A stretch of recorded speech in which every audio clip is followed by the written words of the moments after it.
खबरें जो आपको सीधे जोड़ती हैं हमसे, जिनका आपकी जिंदगी पर होता है सीधा असर। खबरों की वही तस्वीर, बिना बदले बिना डरे, जज्बा सच का लिए, सच दिखाते हैं। नेशन भारतवर्ष, आपके जरूरत की खबर। नमस्कार, स्वागत है आपका नेशन भारतवर्ष। मैं हूं आपके साथ मानवी ठाकुर। आइए रुख करते हैं आज की खास खबरों की ओर। अनुमंडल शांति समिति के सदस्य रामजी योगेश तथा अंजू सिंह के द्वारा वरीय पुलिस अधीक्षक राजीव मिश्रा को ट्रैफिक के मामले को लेकर ज्ञापन सौंपा गया।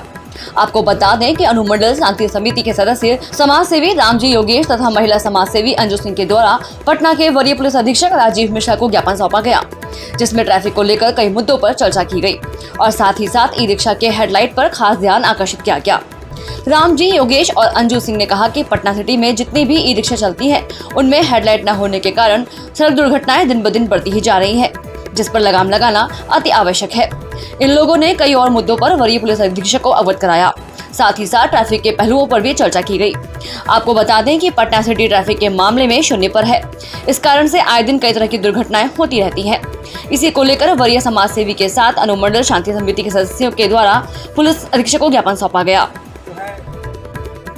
के वरीय पुलिस अधीक्षक के यहाँ एक ज्ञापन सौंप करके यह मांग किया है कि पटना शहर में जितना भी बैटरी चालित ई रिक्शा चल रहा है उसमें अधिसंख्यक में हेडलाइट नहीं है, जिसके कारण जो है यह पता नहीं चलता है कि सामने से ई रिक्शा चला आ रहा है और लगातार जो है एक्सीडेंट होता है। ई रिक्शा का कितने लोगों की मौत हो जाती है, कितना जान माल का नुकसान होता है। तो मैंने आज एक ज्ञापन सौंपा है वरीय पुलिस अधीक्षक के यहाँ।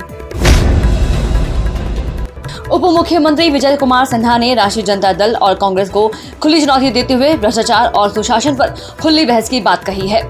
उप मुख्यमंत्री विजय सिन्हा तेजस्वी यादव के उस बयान पर जिसमें उन्होंने कहा है कि प्रधानमंत्री के राष्ट्रपति और सभी राज्य के मुख्यमंत्री हिंदू हैं, तो फिर हिंदू खतरे में कैसे है, पर बयान दिया है। उन्होंने कहा कि इन लोगों के पास मुद्दा नहीं है, मुद्दा यह है कि आप सुशासन और भ्रष्टाचार पर बात क्यों नहीं करते। उन्होंने राष्ट्रीय जनता दल और कांग्रेस को सीधे चुनौती दी है कि आपके राज्य में और आपके समय में सुशासन कितना था और अभी कितना है। सनातन के संतान कभी भयभीत नहीं होते हैं और ये तुष्टीकरण करने वाले लोग सत्ता एन केन प्रकारन प्राप्त करने की मानसिकता से भयभीत हैं। इनको लग रहा है कि आज सभी माँ भारती का संतान देश के प्रधानमंत्री नरेंद्र मोदी जी की गारंटी पर विश्वास कर रहा है, तो हिंदू और मुस्लिम की बात नहीं हो रही है, बात हो रही है सुचिता का, सुशासन का। ये राजद कांग्रेस के लोग सुचिता सुशासन पर क्यों नहीं बोलते। देश के प्रधानमंत्री बार बार कह रहे हैं कि देश से करप्शन हटना चाहिए, भ्रष्टाचार सबसे बड़ा महामारी है। बिहार सरकार के मंत्री मंगल पांडे ने तेजस्वी यादव पर बड़ा हमला बोला है। दरअसल मंगल पांडे ने तेजस्वी यादव के उस बयान पर हमला बोला जिसमें तेजस्वी ने कहा था कि प्रधानमंत्री और राष्ट्रपति हिंदू है, तो हिंदू खतरे में कैसे। मंगल पांडे ने कहा कि तेजस्वी को इस देश के इतिहास को पढ़ना चाहिए। तेजस्वी इस देश की संस्कृति की भी समझ बढ़ानी चाहिए। यह जो पुरातन देश है, इस देश में संस्कृति और परंपराएं रही हैं। तेजस्वी इसको पढ़ लेंगे, समझ लेंगे, तब उनके मानस में स्पष्ट हो जाएगा। वहीं ममता बनर्जी के द्वारा राज्यपाल पर लगे आरोपों के बाद बीजेपी से सफाई मांगने पर मंगल पांडे ने कहा कि ममता जी उन आरोपों का जवाब क्यों नहीं देती हैं, जिसमें उनके मंत्रियों के घरों से रुपए पकड़े गए। उनका जवाब क्यों नहीं देती हैं, जो अपराधी जेल में हैं और टीएमसी के नेता हैं। बंगाल की जनता इन बातों का जवाब चाहती है और ममता दीदी इन विषयों को इधर उधर करना चाहती हैं। तेजस्वी जी को इस देश के इतिहास को पढ़ना चाहिए, मेरा उनको सलाह होगा। तेजस्वी जी को इस देश की संस्कृति की भी समझ बढ़ानी चाहिए और यह जो पुरातन देश है, इस देश की जो संस्कृति और परंपराएं रही हैं, तेजस्वी जी उसको पढ़ लेंगे, समझ लेंगे, तो सब कुछ उनके मानस में स्पष्ट हो जाएगा। यह देश कैसा है, देश के लोग देश को कैसा रखना चाहते हैं और देश कैसे आगे बढ़ेगा। बिहार की राजधानी पटना के बुद्धा कॉलोनी इलाके में शुक्रवार को भीषण आग लग गई। आग लगने के कारणों की अभी कोई जानकारी नहीं हो पाई है, लेकिन बांस घाट के पास गंगा किनारे बसी छोटी छोटी झुग्गी झोपड़ियां आग की चपेट में आ गई। बताया जा रहा है कि 20 घरों को आग ने अपनी चपेट में ले लिया। बताते चलें कि राजधानी पटना में इस वक्त तापमान 43 डिग्री के पार है। ऐसे में यह राजधानी पटना में दूसरी बड़ी घटना है। इससे पहले राजधानी पटना के पाल होटल में भीषण आगलगी की घटना हुई थी, जिसमें 8 लोगों की मौत हो चुकी है। गंगा के पानी को सड़क पर आने से रोकने के लिए बनाए गए बांध के दूसरी तरफ यह तमाम झुग्गी झोपड़ियां बसी हैं, जिनमें अचानक आग लग गई। फिलहाल अब तक आग लगी की इस घटना में किसी के मारे जाने की सूचना नहीं है। वजह तो अभी तो फायर डिपार्टमेंट के जो भी पदाधिकारी है, कर्मी है, उनके द्वारा उसकी जांच की जा रही है। अभी तक तो कोई स्पष्ट कारण नहीं पता चला है, लेकिन हो सकता है कि कोई चूल्हा की वजह से शुरू में आग लग गया हो गया, उसके बाद सिलेंडर फटने की वजह से वो आग बढ़ गया है। अभी तक कोई कैजुअलिटी नहीं, कोई कैजुअलिटी नहीं है, पूरा चेक हुआ है। एक आदमी को थोड़ा सा यहाँ पर आग लगने की वजह से इंजरी हुई है, उसको हम लोगों ने अस्पताल भेज दिया है। कंट्रोल कर लिया है। अभी लास्ट जो फेज रहता है कूलिंग डाउन का, वो चल रहा है। लोकसभा चुनाव के तीसरे चरण का मतदान एक दिन बाद है और अभी लगातार सियासी गलियारों में आरोप प्रत्यारोप का दौर चल रहा है। इसी बीच भाजपा लगातार कांग्रेस और राजद पर हमलावर बनी हुई है। भाजपा प्रवक्ता रणवीर नंदन ने प्रेस कॉन्फ्रेंस की और कहा कि भाजपा ने राजद और कांग्रेस पर बिहार को बर्बाद करने का आरोप लगाया है और कहा कि राजद कांग्रेस ने बिहार को 1.5 दशक पीछे ढकेल दिया है। उन्होंने कांग्रेस पर हमला करते हुए कहा कि परिवारवाद, भ्रष्टाचार, चाटुकारिता, तुष्टीकरण और अदूरदर्शिता की पर्याय बनी कांग्रेस के पास ऐसा कुछ भी नहीं है कि वह भारत के भविष्य को और भी सुनहरा करने का प्रयास करती। हमने देश के हर वर्ग को ध्यान में रखकर काम किया है और लोगों की उसकी हर जरूरत पूरी की है। आजादी के बाद पूरे देश में लोगों को बेहतर स्वास्थ्य व्यवस्था उपलब्ध करवाने के लिए एम्स खुलवाना चाहिए था, लेकिन नहीं खुला। पहले नमस्कार। और जैसा कि हम लोग अवगत हैं, लोकसभा का चुनाव चल रहा है और इतने प्रचंड गर्मी में भी लोकतंत्र का पर्व जो है बड़े उल्लास से मनाया जा रहा है। कांग्रेस प्रदेश कार्यालय में एक प्रेस वार्ता का आयोजन किया गया, जिसमें कांग्रेस के महासचिव अविनाश पांडे ने मीरा गौतम को कांग्रेस ज्वाइन कराई। मीरा गौतम पूर्व बसपा विधायक रही हैं। उन्होंने आज कांग्रेस का दामन थाम लिया। इस दौरान मीरा गौतम ने कहा कि कांग्रेस एक अच्छी पार्टी है, राहुल गांधी देश के लिए काम करेंगे और वह एक बेहतर नेता है जो देश के हित में काम करेंगे। यही कारण है कि मैं कांग्रेस ज्वाइन कर रही हूँ। वहीं ज्वाइनिंग के बाद कांग्रेस के महासचिव अवनीश पांडे ने भाजपा पर जमकर निशाना साधते हुए कहा कि देश के प्रधानमंत्री को वह सारे जवाब देने चाहिए जो राहुल गांधी उनसे पूछ रहे हैं। वह सारे जवाब जनता के हैं जो कि देश के प्रधानमंत्री से राहुल गांधी पूछ रहे हैं, लेकिन प्रधानमंत्री जवाब नहीं दे रहे। अवनीश पांडे ने प्रधानमंत्री पर आरोप लगाया है कि प्रधानमंत्री देश हित में काम नहीं कर रहे हैं। जो सुबह का ये जो कार्यक्रम है, जहाँ पर हम सब लोग के लिए बहुत ही खुशी की बात है कि हमारी आदरणीय बहन हमारी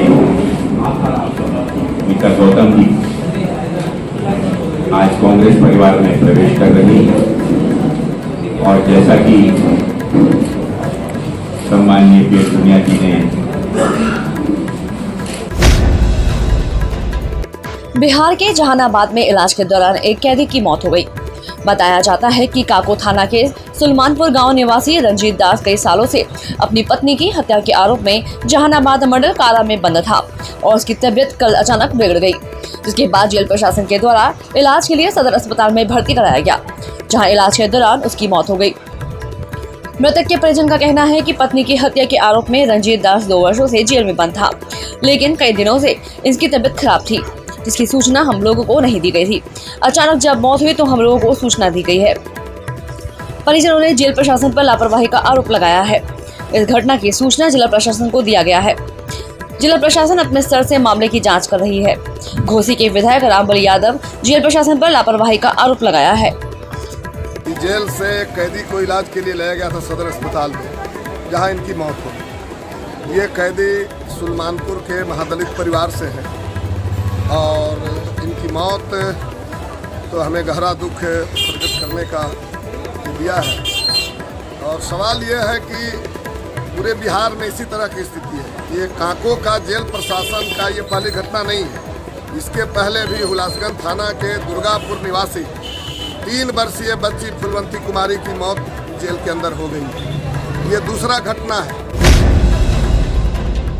क्लिफ कॉटेज क्षेत्र में हो रहे निर्माण कार्य की शिकायतों के बाद आज वन विभाग की चीफ कंजर्वेटर कहकशां नसीम ने क्षेत्र का निरीक्षण किया और विभाग द्वारा जारी अनापत्ति प्रमाण पत्र को निरस्त करते हुए मसूरी देहरादून विकास प्राधिकरण, नगर पालिका परिषद मसूरी और मसूरी वन प्रभाग को अपनी रिपोर्ट पेश करने के निर्देश और भूस्वामी को कार्य स्थगित करने के निर्देश दिए। बताते चले कि क्लिफ कॉटेज में लंबे समय से मार्ग के निर्माण का कार्य किया जा रहा था, जिसमें कई पेड़ों को क्षति पहुंचाने की शिकायतों के बाद आज चीफ कंजर्वेटिव द्वारा स्तरीय निरीक्षण किया गया और अपनी नाराजगी व्यक्त की गई।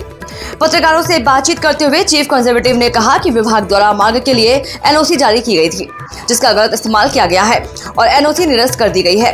साथ ही विभागों को जांच कर रिपोर्ट पेश करने के लिए कहा गया है।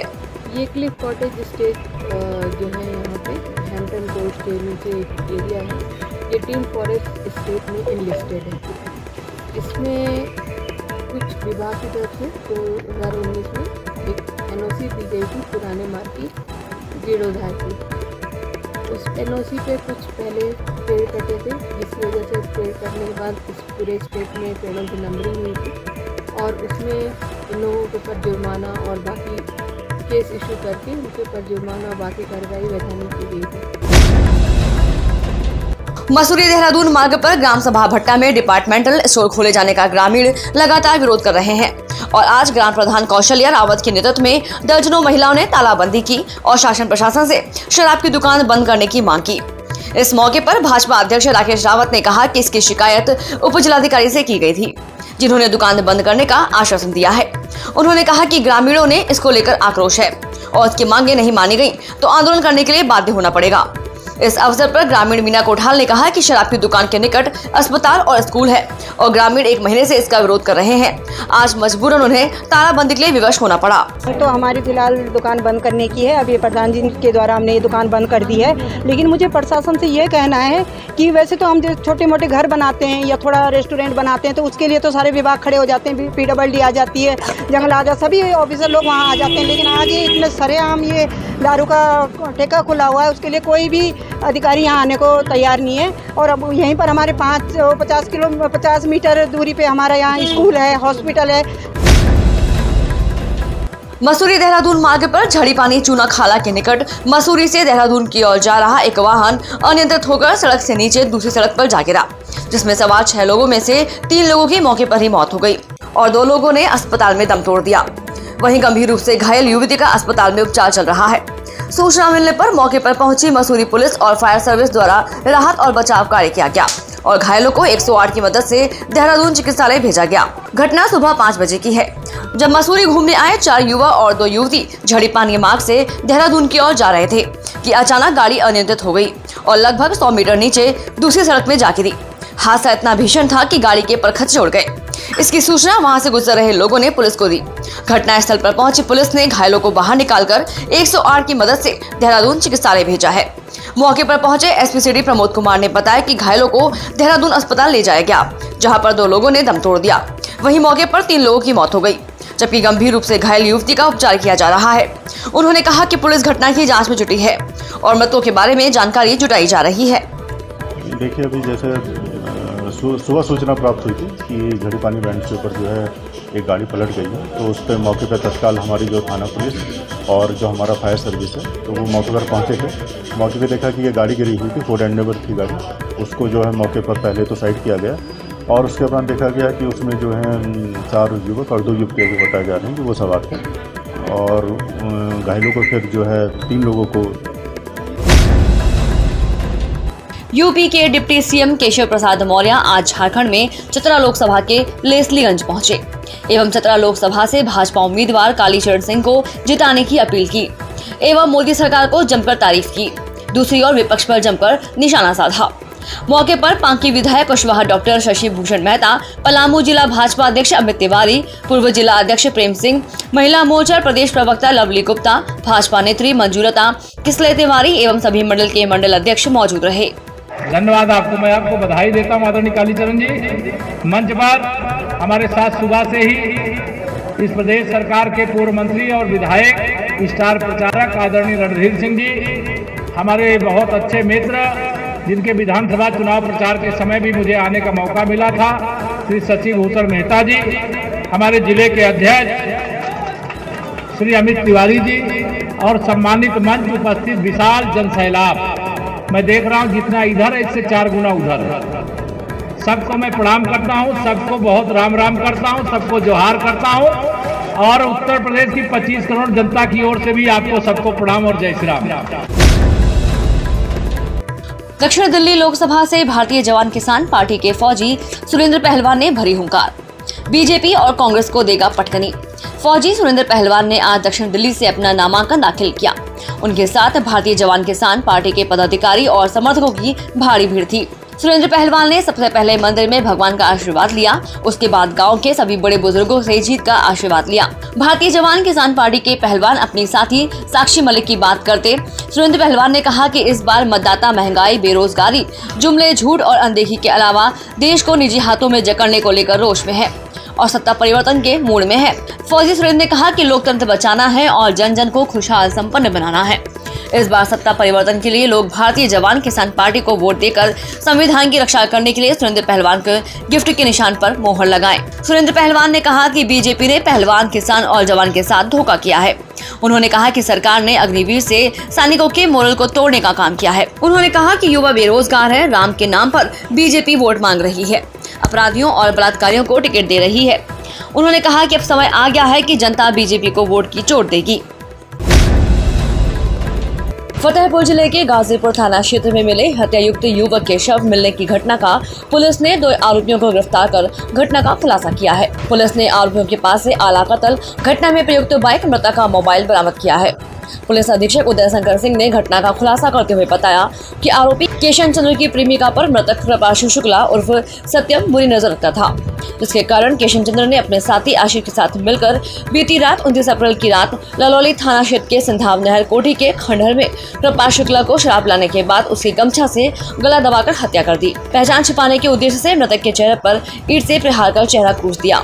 बाद में आरोपी बाइक से लादकर मृतक के शव को गाजीपुर थाना क्षेत्र के चक्काजीपुर के पास सूखी नहर में फेंक दिया था। थाना अध्यक्ष विनोद मिश्रा और उसकी टीम ने आरोपी केशन चंद्र और उसके साथी आशीष निवासी सिद्धार्थ को आज गिरफ्तार किया है। दिनांक 30 अप्रैल को थाना गाजीपुर क्षेत्रांतर्गत एक सूखी नहर में अज्ञात युवक का शव प्राप्त होने के परिणाम स्वरूप बाद में शिनाख्त हुई और तदोपरांत इसमें अभियोग पंजीकृत किया गया। पुलिस ने गहराई से छानबीन करते हुए इस घटना में वास्तविक रूप से सम्मिलित 2 अभियुक्तों को गिरफ्तार कर उनकी निशानदेही पर घटना में प्रयुक्त आला कत्ल बरामद किया, घटना में प्रयुक्त मोटरसाइकिल को बरामद किया, मृतक के मोबाइल फोन को बरामद किया। गुरुग्राम में लोकसभा चुनाव प्रचार प्रसार तेज होने लगा है। इसी कड़ी में जेजेपी प्रत्याशी राहुल फाजिलपुरिया ने आज अपने ननिहाल गांव खिड़की दौला पहुंचे और लोगों से अपने पक्ष में वोट करने की अपील की है। इस दौरान जब जेजेपी उम्मीदवार गांव में पहुंचे तो सड़क पर गंदे पानी से गुजरकर वो सभा स्थल तक पहुंचे और बीजेपी के गुरुग्राम लोकसभा सांसद रहे राव इंद्रजीत सिंह पर निशाना साधते हुए कहा कि आज विकास की लहरों से गुजरकर लोगों के बीच पहुंचना पड़ रहा है। आज गुरुग्राम की गगनचुंबी इमारतों के शहर में ग्रामीण इलाकों और शहर की सड़कों का बुरा हाल है। लोगों को समस्याओं से रोजाना 2-4 होना पड़ रहा है। उन्होंने आरोप लगाया कि वर्तमान सांसद केवल 5 साल में वोट मांगने निकलते हैं, वरना अपने आलीशान महलों में आराम फरमाते रहते हैं। लेकिन आज वक्त बदल गया है, आज लोग जागरूक हो गए हैं। यदि अब वोट लेना है तो लोगों के बीच रहना पड़ेगा। जेजेपी ने राहुल फाजिलपुरिया को अपना उम्मीदवार गुरुग्राम लोकसभा से बनाया है। मुद्दे जो पिछले 20 साल से उन्होंने योजनाएं बना रखी हैं, जो उन्होंने घोषणाएं कर रखी हैं, सबसे पहले तो वो है जो एक आम आदमी की मूलभूत सुविधा है उन्हें वो पहुँचा। उसके बाद जिस इंडस्ट्री से मैं आता हूँ, मैं चाहूँगा कि जितना मेरा युवा साथी उन्हें रोज़गार हो। सबसे पहले तो मैं कोशिश करूँगा कि यहाँ पे एक अच्छी फिल्म सिटी इस्टेब्लिश करें, जिससे हमारे भाई बहन बॉम्बे के धक्के ना खाएं, यहीं पे रह के अपने घर वालों का, अपने देश का, अपने क्षेत्र का नाम करें। सागर से भाजपा प्रत्याशी डॉक्टर लता गुड्डू वानखेड़ी की टिप्पणी को लेकर अनुसूचित जाति समाज में आक्रोश। एक टीवी चैनल के पत्रकार से साक्षात्कार में समाज को प्रतिबंधित जातिगत शब्द से संबोधित करने पर मचा बवाल। भीम आर्मी, अहिरवार समाज सहित अन्य संगठनों ने कानूनी कार्यवाही को लेकर चुनाव आयोग, कलेक्टर, एसपी को सौंपा ज्ञापन। चुनाव लड़ने पर भी रोक लगाने की मांग SC/ST एक्ट के तहत हो सकता है मामला दर्ज। मैडम, आपका एक मामला सामने आया है जिसमें आपने कुछ लोग कुछ शब्द कहे हैं। मैडम, आपका एक मामला आया है जिसमें आपने कुछ लोग कुछ शब्द कहे हैं, जैसे कि लोग कह रहे हैं, तो क्या है मामला और आप क्या कहेंगे उस पर? हाँ, कोई मामला नहीं है। एक पत्रकार हमारा इंटरव्यू लेने आए थे। पहले इन लोगों ने ये कहा कि खूब फैलाया जा रहा था कि मैं SC समाज से आती हूँ और मुझे टिकट दे दिया। आज की खबरों में बस इतना ही। बने रहिए नेशन भारतवर्ष के साथ। नमस्कार।